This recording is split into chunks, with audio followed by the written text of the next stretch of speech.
Welcome to Area DMG. Welcome back to Area DMG. I'm your host, Philip Wesley, the Mile High Mouth, and today we're going to talk a little bit about Disney and animation.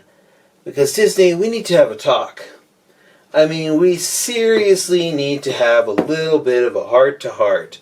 Now, full disclosure, make sure you hit that like button, that share button, that subscribe button, ring that little bell. I'm a shareholder with Disney. So I own a little bit of Disney stock. So when Disney does well, I do well. So that's always fun for me. But anyways, what I'm actually going to talk about is what's in this box. Yeah, what's in the box? No, this isn't the ending of 7, so you don't have to worry. But what you're looking at here is the entirety of the Disney canon. Well, for the most part, there's some stuff in here that's not part of the Disney canon. That's all the sequels, right? All the little sequels and side story things. And the Wild, which isn't really part of Disney canon, but is considered to be part of Disney canon in some places. Kind of like how a Victory Through Air Power is technically not in the Disney canon, but it's available here. Anywho, and this over here is just like there's actually a decent version of Pocahontas that's slightly longer, has an extra song in it, and the only way to get it is on this set. This 2-disc set here has the extended version of Pocahontas, which isn't even on the Blu-ray for it. But yeah, let's talk a little bit about this. You see these? These are Blu-rays. And then we have some of their stuff in 4K, of course. I mean, we've got everything here from Snow White and the Seven Dwarfs all the way to Ralph Breaks the Internet, which, by the way, is one of their sequels. And, yeah, they tend to do a lot of that stuff, sequels. But what I really want to talk about is the real problem here. And that problem here is these 3 items. Now, there are some things that they released in a way that... there are some things that they released as Disney exclusives, like Saludos Amigos and the Three Caballeros, right? That's only available through Disney's exclusive stuff. But these 3 right here are the reason I want to talk, and the reason I'm a little annoyed. 1, everything here is on Blu-ray. Even some of the stuff has some disclaimers and stuff, but it's all uncensored for the most part. Although Fantasia does have a small cut sequence, which a little thing, part where it's zoomed in a little bit, that's missing from it's different on the Laserdisc, but the Blu-ray, of course, is missing one small sequence, which was kind of zoomed in to... there was a problem with the Centaur in the original Fantasia, and that's, unfortunately, it's still censored in the Blu-ray version. But the one thing I want to talk about is these 3 items here. Now, these 3 here are the only 3 Disney films with no Blu-ray release. Now, during the war, and during the lead up to it, they did a lot of package films. Like stuff like Make Mine Music, which had like The Whale That Wanted to Sing at the Met, Peter and the Wolf, Casey at Bat, etc. They had these short films, and they just stuck the short films together as a package with a narrator. Now, stuff like Make Mine Music, if I remember correctly, one of these had like a little thing about the Hatfields and McCoys, which is missing from these DVD releases, but is in the old VHS. And then, of course, Melody Time, which was another one of theirs that was a package film and was sadly ignored. I mean, it's got like a Pecos Bill, Johnny Appleseed, and of course this little creature from Three Caballeros returns. But yeah, those 2, Melody Time and Make Mine Music, don't have a Blu-ray release or an uncensored release. And the other one, we go all the way up here, is the Black Cauldron, which also doesn't have a Blu-ray release. It's uncensored, but it's just kind of doomed to a DVD release, which is kind of sad because it was a pretty expensive Disney film, and I think that people would really like it if they put it out on Blu-ray. I mean, even if it was a Disney Club exclusive, it'd be kind of nice to have it on Blu-ray. Another thing that kind of bugs me is, let's take a look at this little, you see these little black lines that are coming up here? These are all 4K releases. Slowly but surely, we've been getting re-releases like, say, The Little Mermaid, or The Lion King, or Aladdin. But what gets me is that we don't have a 4K release yet for Beauty and the Beast. I mean, we have the Signature Collection stuff. We've had Signature Collections for like 101 Dalmatians, Sleeping Beauty, and other ones like that, but they're not 4K releases. I want to replace this with the black box. And it's okay if the black box doesn't contain a 4K version of the extended thing and just leaves that on the Blu-ray. That would be fine. I mean, then you have this over here, which is more unforgivable. I mean, let's see. We have, let's see, it starts around here with Frozen, right? Frozen, and then you have, wait, is that Frozen? Yeah, Frozen. You have stuff like Tangled, which really should be on 4K. I mean, come on.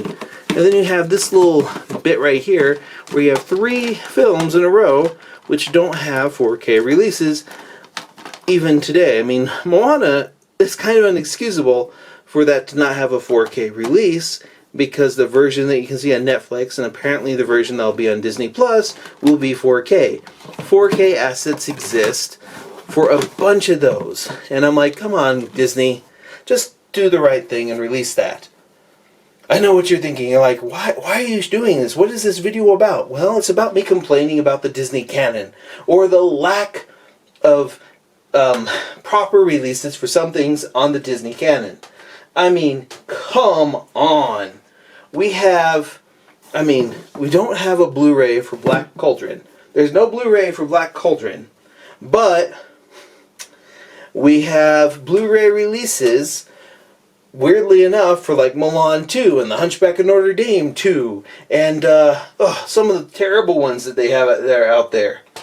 I mean, although some of these, like Cinderella 2 and 3, fantastic. Cinderella 3 is pretty good. Cinderella 2 is bad. But that's got a Blu-ray release. What about the Black Cauldron? Come on. I mean, we even have that Milo's Return, Atlantis 2 thing, which, let's not talk about that. But yeah, I know what you're thinking. You want to see what's up with the Disney canon. Well, let's go ahead and go over this. We're going to name all of them kind of in order, because there are some that are packaged together. I mean, you've got like Snow White and the Seven Dwarfs. Of course, that was the first one. Pinocchio, that was the second one, which is thankfully uncensored. They just put that little smoking warning. Fantasia, which is sadly censored. Fantasia 2000, which is not censored. Yay. Dumbo, the better Dumbo. I know people are like, but there's race. No, not really. Come on, man. The thing with the crows, some of those comedians, that was their shtick at the time, and it's kind of like saying, hey, if you had like, say, Bill Cosby or Chris Rock or, Eddie Murphy in something, and Eddie Murphy was just doing some of his more tame routines, you're not going to go back later and say, hey, that Eddie Murphy doing some of his routines in a more tame way is racism. You might as well call out Robin Williams for some of his shtick. And seriously, if you're going to call it Dumbo, you got to call out Aladdin for that. Anyways, there's Bambi. That was after Dumbo. It's a great thing. Bambi 2 is interesting in that Bambi 2 is actually just the missing parts from the book. And it's the Los Amigos and the Three Caballeros, which you need to check out the documentary Walton El Grepo if you want more information about those. That one, this is what happens when the U.S. government pays for your art. And they have some great stuff with Mary Blair in there. She is a phenomenal artist and kind of at the roots. I mean, you know the Nine Old Men, but Mary Blair isn't one of the 9 old men of animation, but she's just as influential.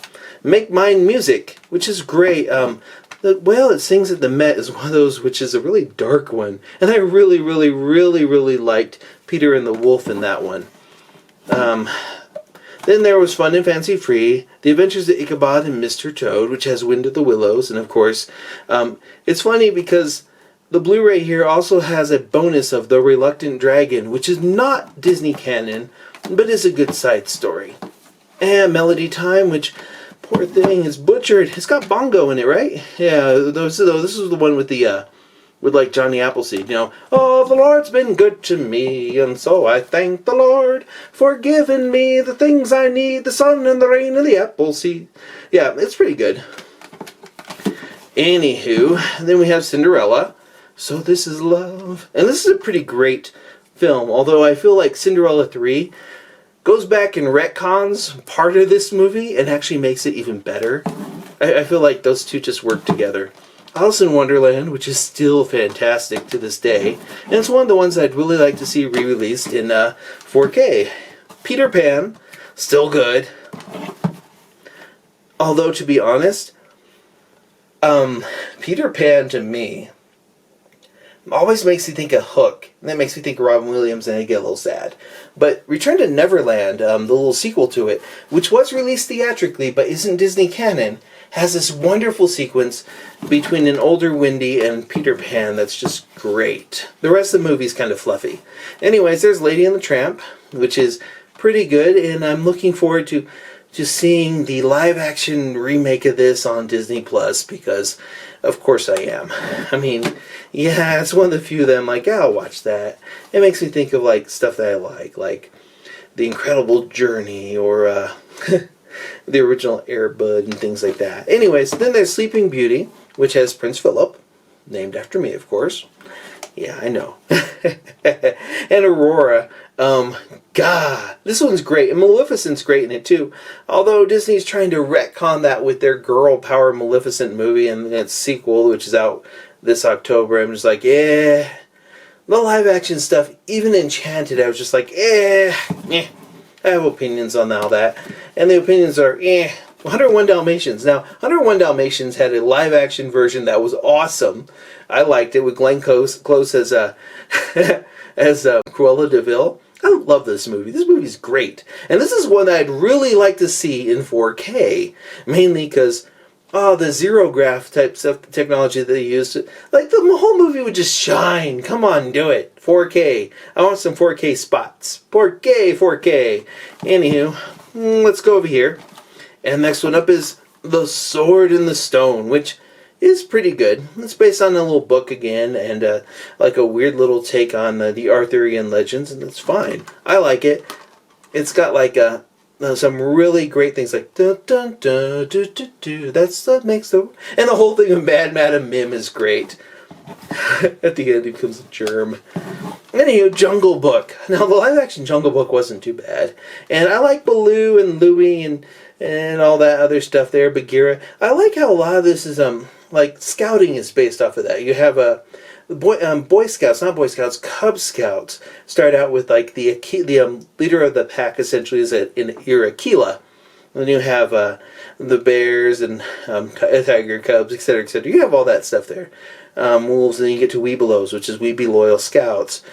But the Jungle Book is fantastic, and the live action thing wasn't too bad.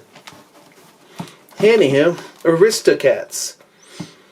A lot of reused animation, and while I do like these, I don't like how they market Marie. It's just like Disney's like, oh, we have to have some type of sassiness. I'm like, yeah, whatever. This is just a cute movie on its own, and everybody wants to be a cat. And that's kind of stuck in your head now, thank you. Robin Hood. Oh, gosh. Hamster Dance kind of ruined Robin Hood because there's that sped up version. Remember the hamsterdance.com in the early days of the internet? It's actually in here now. It's like Yeah. Robin Hood. I like this one. Like Robin Hood and Little John run through. Just the whole thing was great.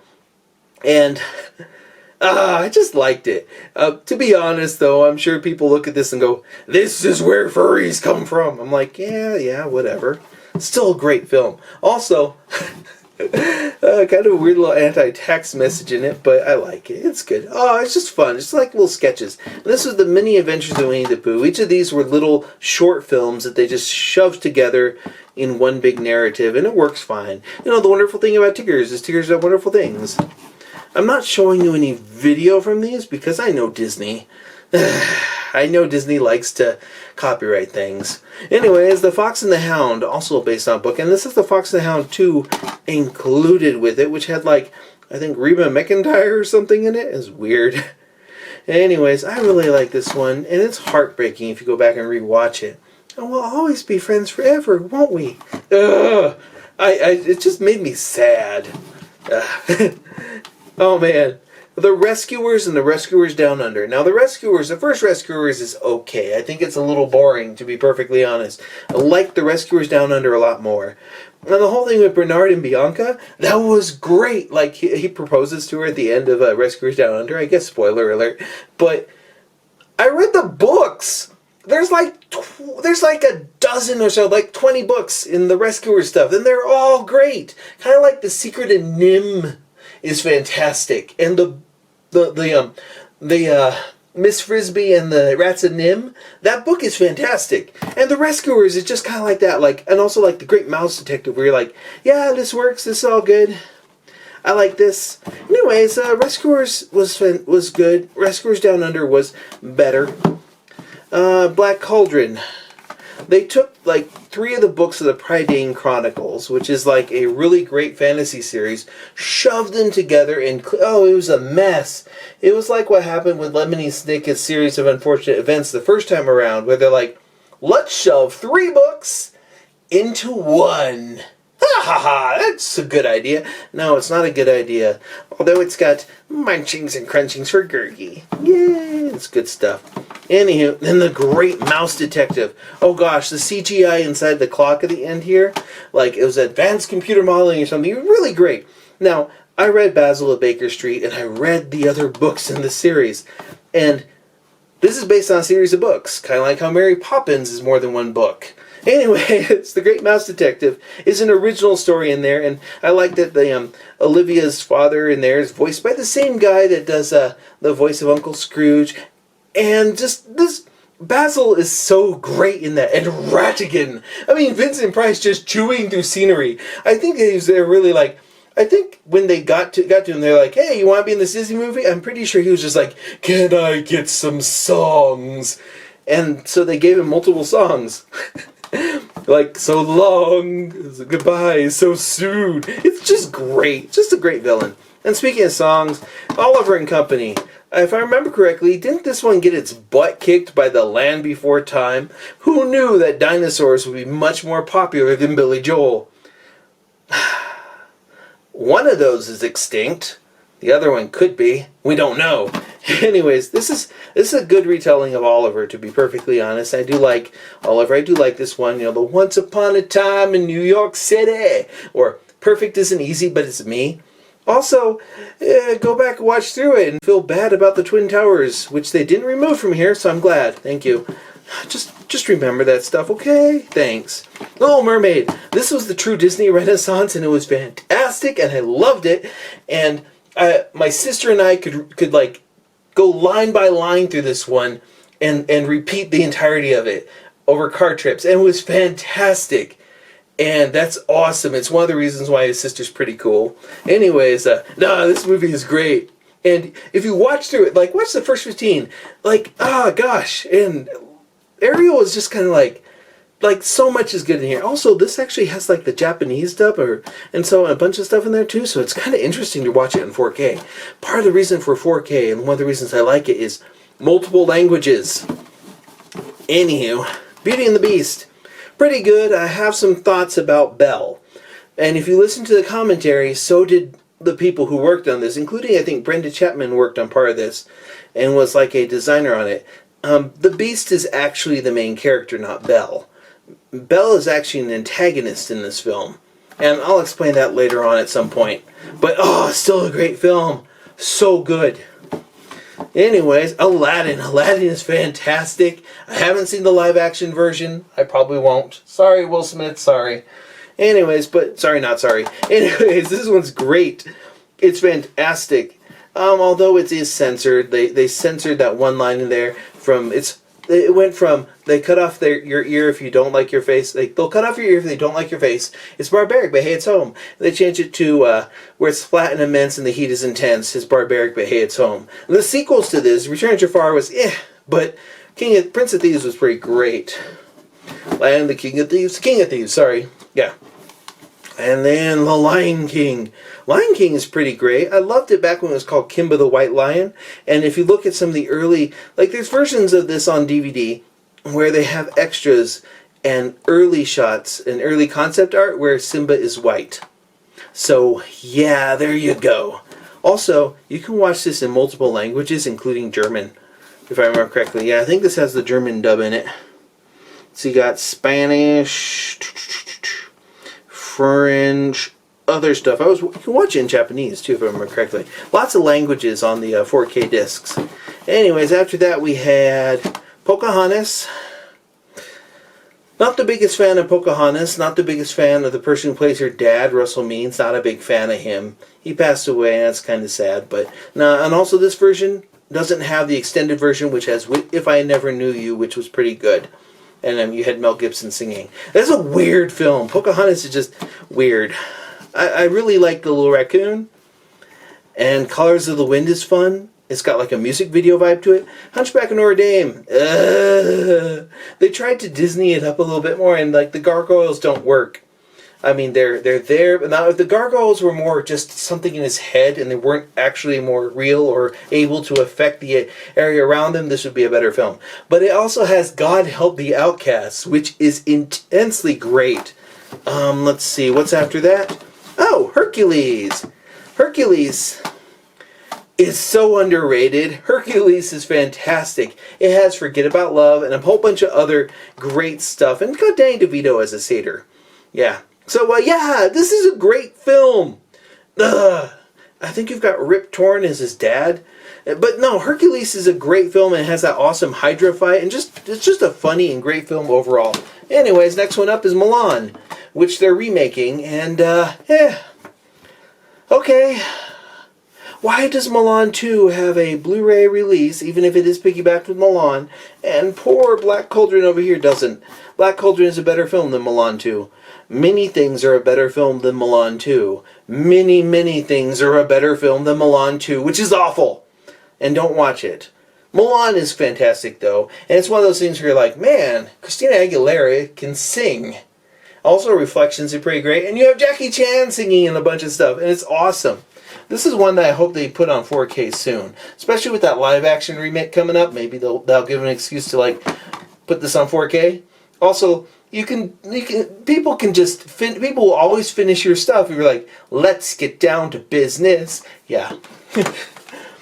Okay. Anywho, Tarzan. Okay, Tarzan has an amazingly great Game Boy Color game. And a really violent end for the main villain, and for some reason Rosie O'Donnell is in it, and it's but other than that those missteps is pretty great. Also, it has the most seductive way to take off someone's glove seriously. There are some interesting innuendos in Tarzan. Great film, great action, pretty good. Yeah, and then we go on to we kind of forget this one exists. Dinosaur. It's got like live action backgrounds and CGI and I've seen it a couple times and it doesn't get better. It's one of the more weak Disney films in my opinion. There are some people who really love this one. It's got some really great visuals. This is one that could really benefit from the seeing it in 4K, or maybe the CGI would just look a little bit more out of place. Basic idea. Well, I mean, come on. Were they really that sore over Land Before Time? And why is it that, like, okay, nothing Disney or Pixar related with dinosaurs has been good. Good Dinosaur is kind of terrible. The Dinosaur is also kind of bad. But, it's kind of like, it's still there. It's like a B- or a C+. Anyways, then you have The Emperor's New Groove, which is awesome. And then Kronk's New Groove, which was meant to like launch a TV series. But this one's great. The Emperor's New Groove is a fantastic Disney film. And it's definitely in my top 15, I would say. I should do a video about that. It's great. You should check it out. It's good. Atlantis. I mean, let's see. The Atlantis, the Lost Empire. You have designs from the guy that created Hellboy. You have what's his name? He was Spock. Everyone, Leonard Nimoy. You have Leonard Nimoy. You have So many other great voice actors in here. I mean, come on. So much of this is good. Atlantis is good. It's good stuff. It's a little typical here and there, but it's good. And more people should have watched this one. And it hurts that people didn't. One that people seem to love, and they love it in Japan, is Lilo and Stitch, which is great. Wonderful. Lilo and Stitch 2 is included here too. That Stitch has a glitch, not Leroy and Stitch or Stitch 2. It's just Stitch has a glitch, which is kind of a little sad. It's still good. Still good. It's broken, but still good. Still good. Still good. Lilo and Stitch. Yeah, I like this film. It's good stuff. Also, Chris Sanders has some amazing designs. Although, if you get any of his art books, his art books are not safe for work, essentially. He likes to draw cute, thick women. Like Lilo's older sister. Okay. Anyways, let's go on to another. Oh, Treasure Planet is so good. Like, yeah, this is a good film, okay? Treasure Planet is good. You can't convince me otherwise. I mean, there's some little missteps here and there story-wise, but it's fine. It's great.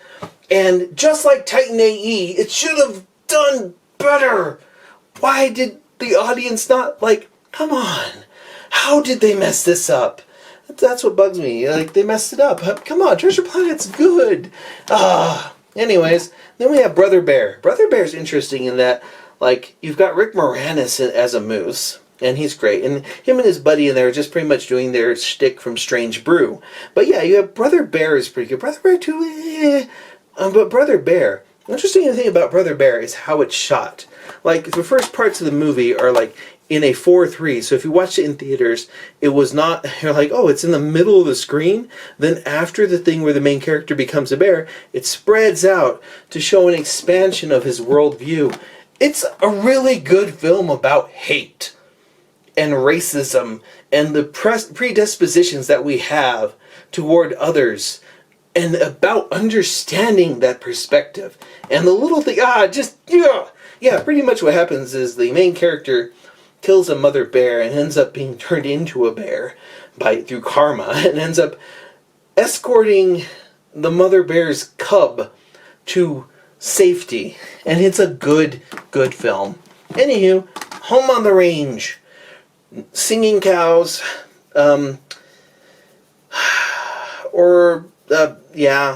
it's okay. It's got some decent animation. It's funny. I think it's got, like, what, Roseanne Barr in it or something like that, if I remember correctly. I don't remember. It's funny at points, and it's okay. It's got some pretty decent little musical numbers. It's kind of a throwback, but it just kind of landed flat. I don't know what happened with that. It's okay. But it's not, like, spectacular. Anyway, Chicken Little. Chicken Little is full of pop songs and missteps, but really cute alien and a funny little story, and the animation's okay. It's like you look at this and you're like, man, somehow Illumination stuff doesn't seem so, but yeah, you know what I mean. Anyway, Chicken Little is a little bit maligned. Good story, it's okay. It feels kind of more placeholdery. But it's also interesting in that this is the last of what I would call the old Disney, like the Disney slump. Because the next one up here is Meet the Robinsons, which,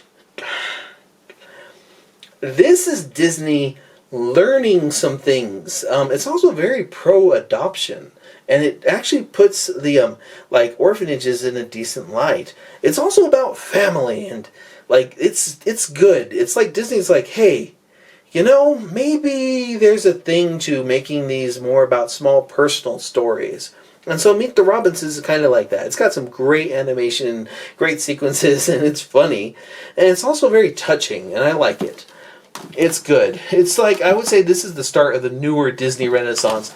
I feel the one that really is underappreciated is Bolt. Bolt is excellent. I mean, yeah, it's got John Travolta and Miley Cyrus in it, but that's not going to annoy you at all. The real star here, I think, is Janine Garofalo. I think she's the cat, if I remember correctly.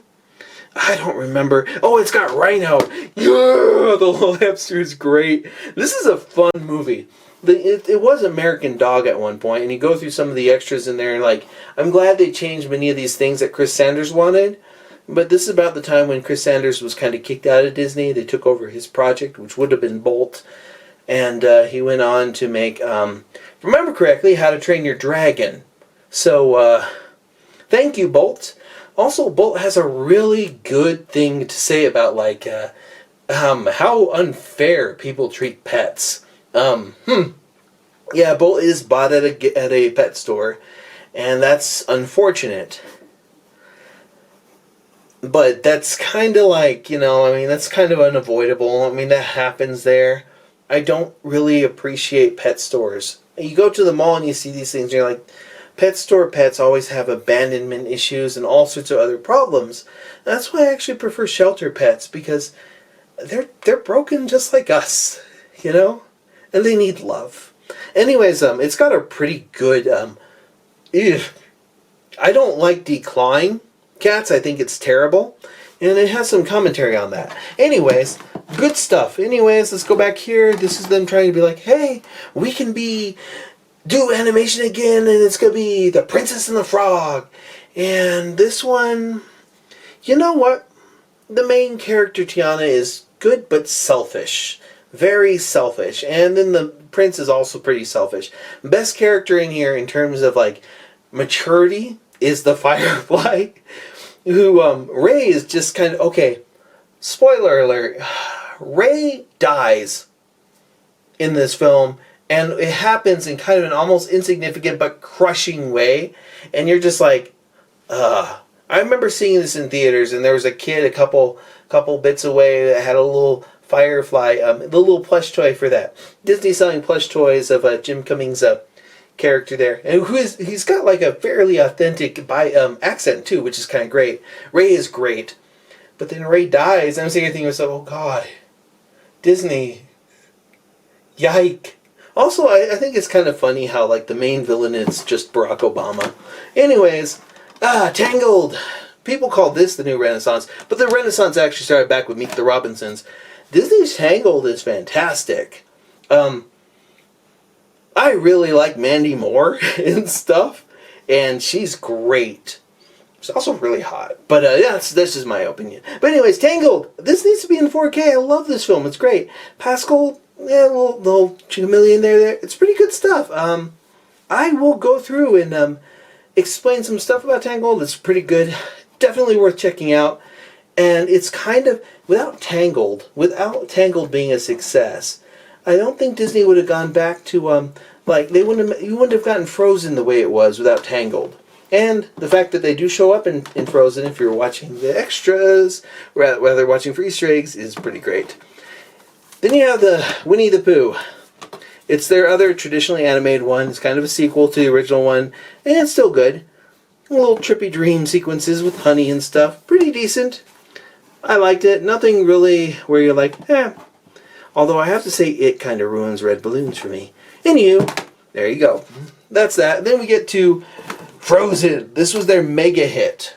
And I'm looking forward to Frozen 2. I still like this movie. It still holds up. It's pretty good. A lot to talk about this one. I'd love to do... I think I'll do like reviews of this stuff. Like starting from the beginning all the way through at some point. So you'll get... They'll be about maybe 10 to 15 minutes long reviews, talking about what I like about them, etc., etc. And then those will probably have video game footage, because you can't show footage from these things because Disney.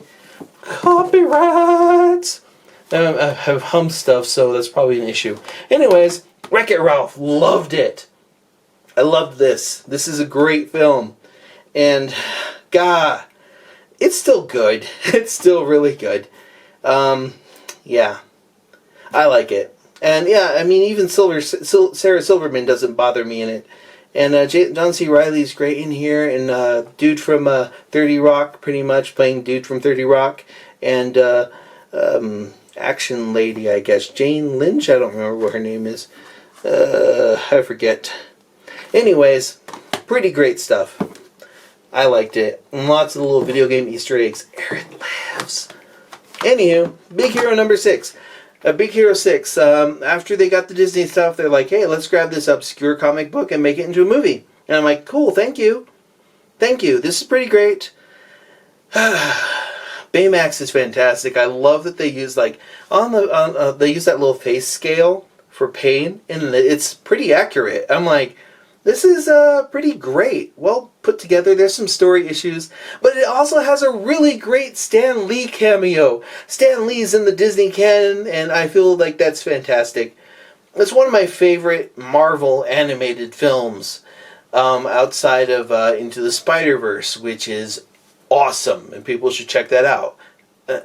They made Miles Morales likable, which is a stretch from his comics. Anyways, Big Hero number 6 is good, or Big Hero 6. Zootopia, a little overfed on the whole racism stuff. I'm like a little on the nose there, buddy, but still an enjoyable film, and I liked it.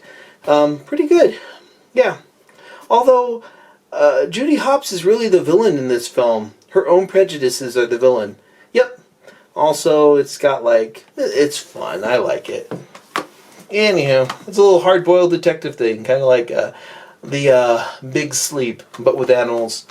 And Moana. Moana is one of the best films that Disney has put out in a long time, and it deserves a 4K release. Do it. Also, I feel like they did so much to subvert a lot of their own tropes, but the entire movie is about trauma and getting over that PTSD that comes with trauma. That essential abuse. These people stay behind the reef on their own island, not because of what's out there, but because of what they feel is out there. It's kind of about expanding those borders. And the way it ends is fantastic too, and The Rock is great in it. It's just a great movie. Check it out. Oh, and then we're up to Ralph Breaks the Internet, which I really liked. It felt like a really good addendum or finale to Wreck-It Ralph. It works. It just works, and it's a nice little personal story there. It's got a really funny little quote princess song there, and the comfy princess thing here is just, I really like what they did with them. That was funny. Some of those shirts, they should just sell those. Just great stuff. Oh, I liked it overall. It kind of borrows a little bit from the Emoji Movie, but takes everything that made the Emoji Movie bad and makes it good. Oh! Also, when they end up in that little part below and he's digging through like GeoCities, I'm just like, hey, I know. And essentially he makes money off of YouTube, which I don't. Oh well. Ah! Good stuff. Oh, by the way, make sure you hit that like button, that share button, etc., and share this, etc. Anywho, let's talk about what else is in here. Olaf's Frozen Adventure, and then like the Frozen Fever and Tangled Ever After, which have to be in here for that. Cinderella 2 and 3, Lion King 2, Lady and the Tramp 2, Return to Neverland, The Wild, which is considered to be Disney canon in some areas. I feel it's kind of Disney's Madagascar, but and then, of course, Aladdin, King of Thieves, and The Return of Jafar. God, The Return of Jafar, I would like to see that reanimated, because it's got so many errors. It should be cleaned up a little bit, because it's not bad. I mean, Forget About Love is a good song. It's a good film. Oh, well, Ariel's Beginning, Little Mermaid. Okay, Little Mermaid 2, Return to the Sea is kind of funny. After a terrorist attack, Ariel tells her daughter Melody to be afraid of the ocean and builds a wall between her kingdom and her father's kingdom to keep her kingdom safe and her daughter safe. Huh. You know, why, yeah, that's a little on the nose. And then Ariel's Beginning, you find out that Ariel's mother, it's essentially a Dirty Dancing but under the ocean, and Ariel's mother gets killed by a ship. That's why her father is so prejudiced toward earth dwellers and stuff. Sorry, land dwellers. And then, of course, Lion King in 1.5, which is fantastic. Dig a hole. And, yeah, that's that. Oh, and the thing I'm talking about here is Victory Through Air Power, which was Disney trying to convince the American military, among other people, that we should invest in the Air Force to win World War II, which we did. And this is also full of lots of interesting propaganda from them, which, interesting. The Walt Disney Treasures collection is fantastic, and if this is what they should do with like Song of the South. Yeah, pretty much that one. Yeah, Just put it in Disney Treasure. Give me Leonard Maltin in front of it saying, "This is a product of its time, blah, blah, blah." And we're good to go. I mean, it does take place during the Reconstruction. I'll defend that movie because it's actually still a good movie. Hey, Lion King 2. Yay, I wonder if the Lion Guard, retcons a bunch of that. Probably. I haven't seen the Lion Guard, so I don't know.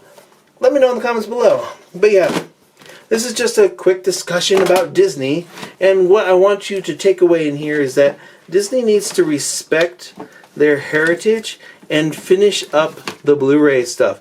I need a Blu-ray of the Black Cauldron. That's what I really want. Black Cauldron, and they can make my Melody Time and Make Mine Music into a 2-pack like they did with Saludos Amigos and Three Caballeros. Stick it on Disney exclusive, I'll be fine. But I do want a Blu-ray release of the Black Cauldron, which, God, is that even going to be on Disney Plus?